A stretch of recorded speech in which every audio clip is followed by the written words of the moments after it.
Assalamu alaikum warahmatullahi wabarakatuh. Welcome everybody to another video of Qur'an Gems and Miracles, and today we're going to talk about an ayah which is from Surah Al-Hadid, and where this might not impress you, but I think the point I'm going to show you today, like, this really increased my iman and really gave me a clear and a better explanation, or you can say impression, why is Allah the one and only, and also why He is the supreme, the divine, the greatest.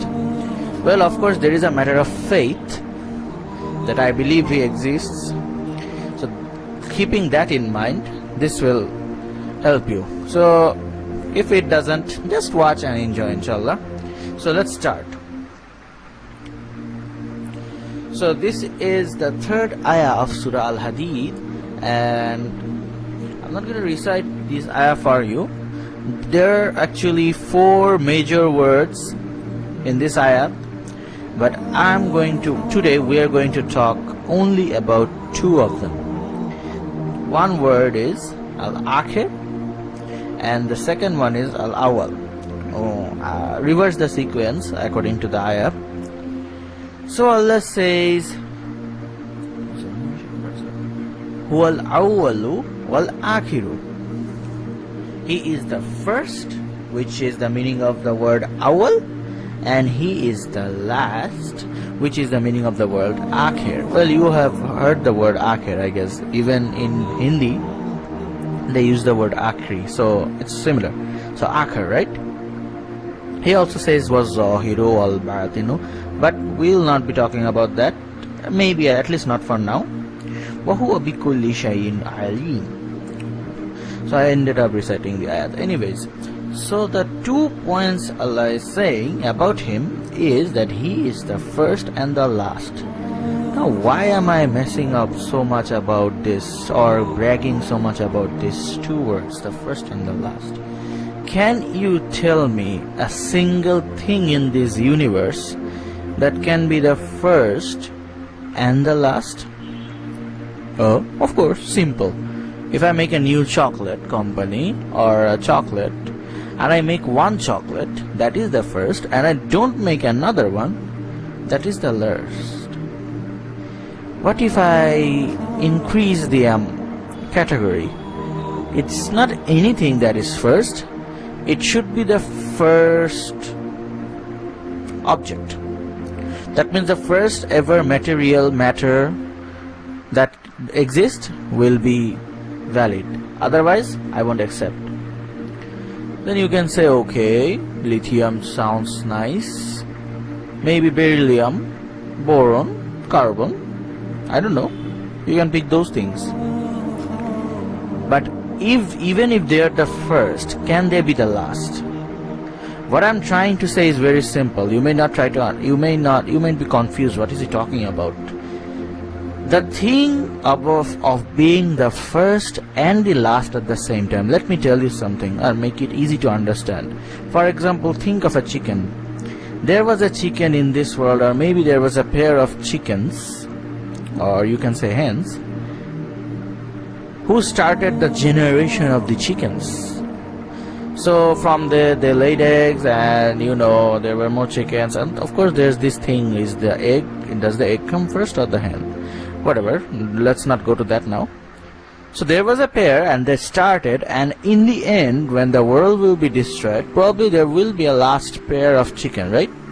Who will be the final pair, and after them there will no longer be any chickens. Now that is what you call the last pair of chicken, and the one that started this generation was the first. Even in a generation, if someone starts it, the great to be continued grandfather is the first one of that generation, and the one at the end is the last. So probably by these 2 examples you now know what I'm trying to say about the first and the last. So, who's the first human being? The answer is known to all, Adam alayhi salam. Do you know who's the last human being? No, we don't know. But what we know is Adam alayhi salam is not the last. He is certainly the first, but not the last.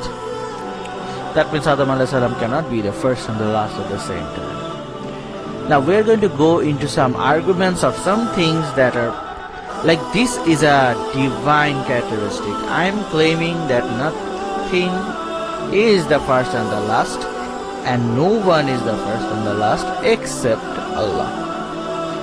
How? Let's put up some interesting points. You may say the sun. Okay, before the sun there, if you believe the Big Bang Theory, there was this object, right?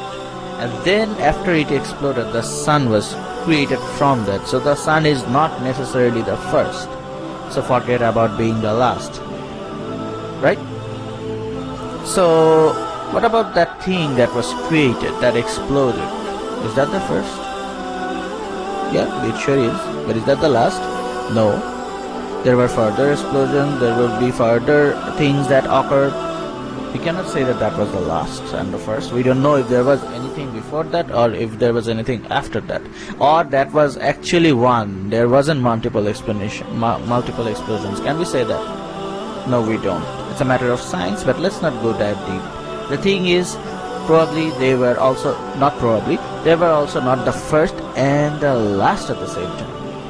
Even if they were, sometime maybe some of you came up with the proof that okay, this is the first and the last. What will you do now? Well, what will I do is I will just point towards the second point I have over here.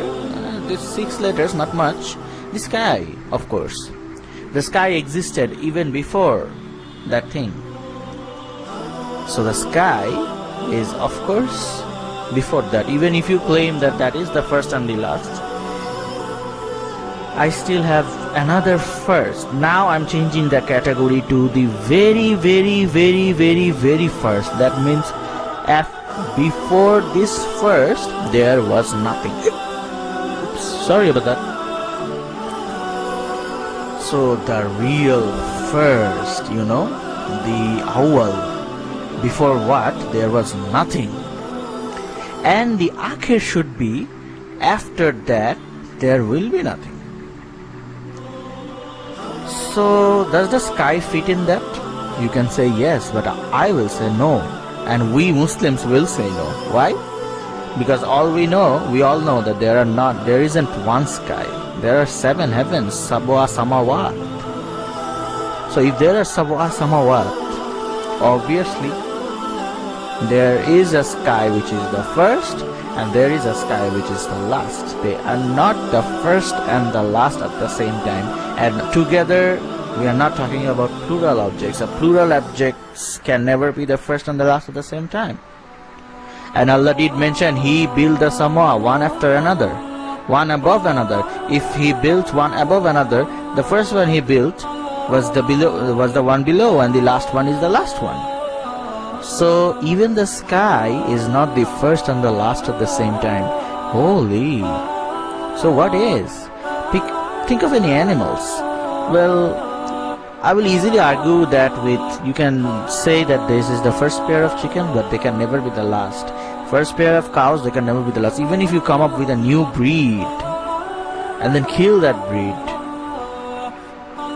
that is still not the first, because we don't know who was the first animal that had life. So the absolute first and the absolute last, it's not possible for anything that has life. And of course it's not possible for humans. We already know who the first human is. Adam alayhi salam, right? Now if you believe what atheists, that is kind of funny. The atheists that believe that, there were no humans. We were monkeys and monkeys later turned into humans. If we go to that, then this isn't even an argument. Like, I don't even have to argue, because that thing, there is no last, it just disappeared. So that is not supreme at all. We are talking about supreme perfection, the first and the last, the ultimate characteristics of having the first and the last at the same time. So humans doesn't fit the animals doesn't fit, the sky which was very close but could not fit as the last, the sun doesn't fit.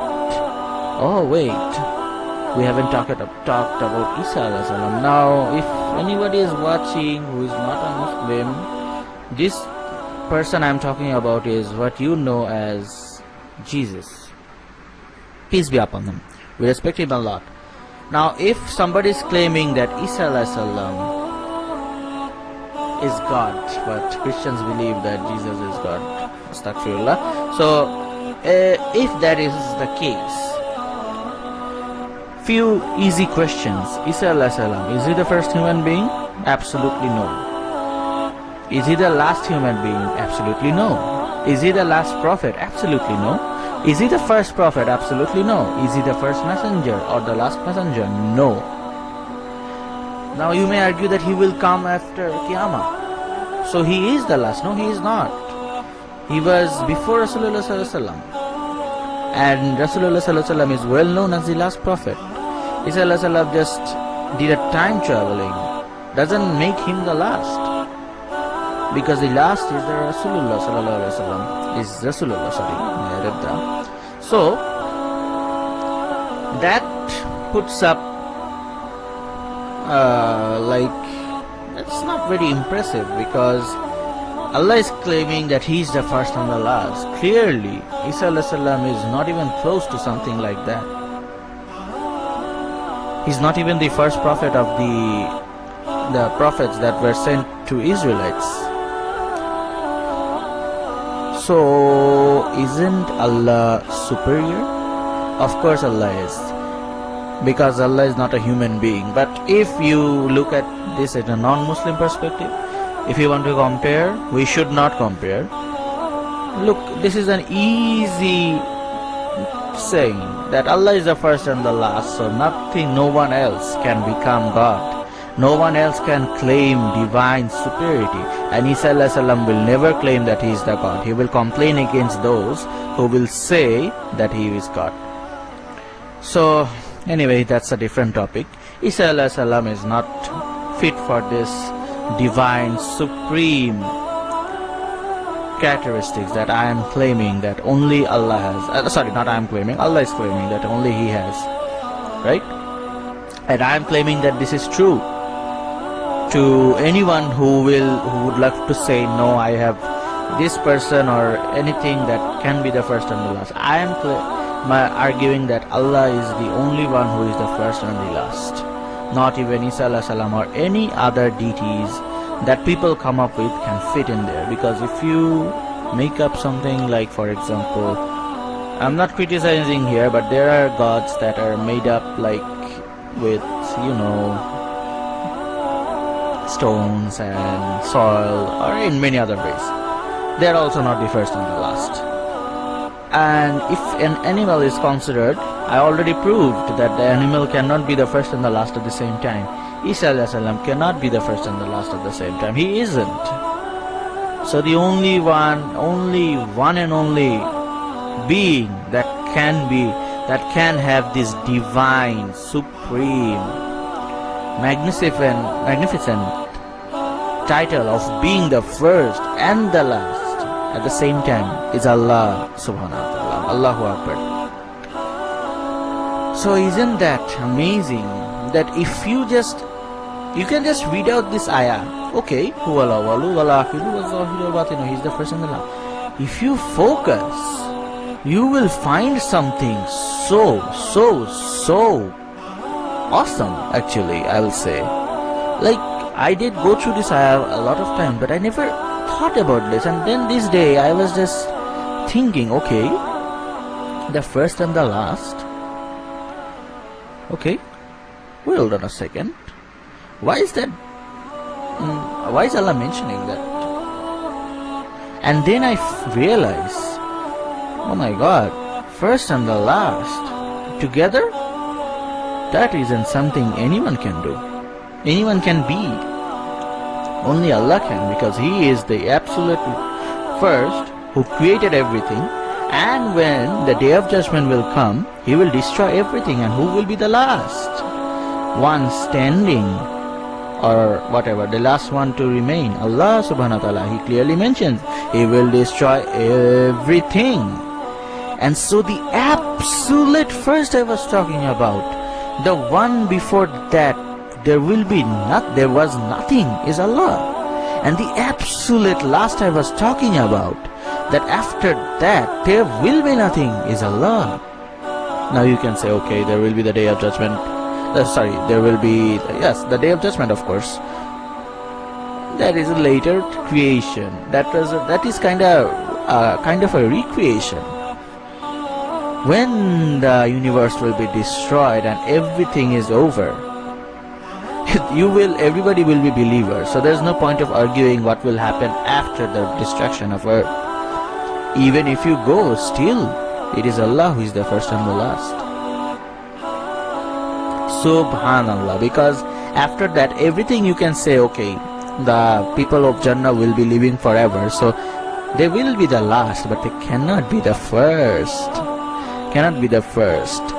So Allah is supreme because He can be the first and the last at the same time. Other things can be the last, can be the first, but not the first and the last at the same time. Subhanallah, Subhanallah, Allahu Akbar. That is how supreme. I don't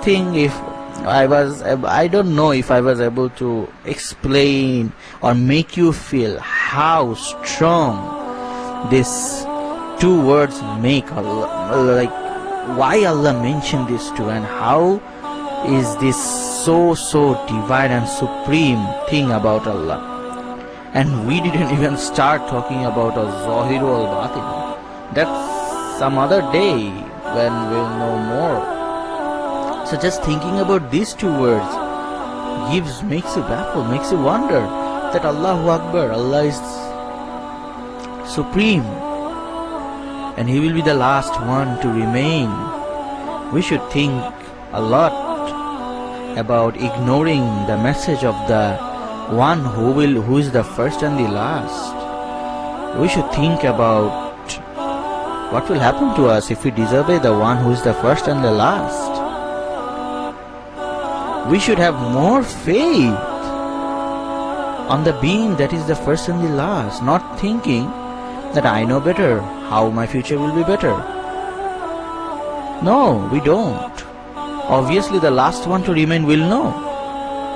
If you die today, the one who is alive tomorrow knows about you more and knows what could have saved you from dying. But that's too late. So we better have faith in the one who is the first and the last. Thank you for your patience, for listening to me and watching this video. Until the next video, Assalamu alaikum.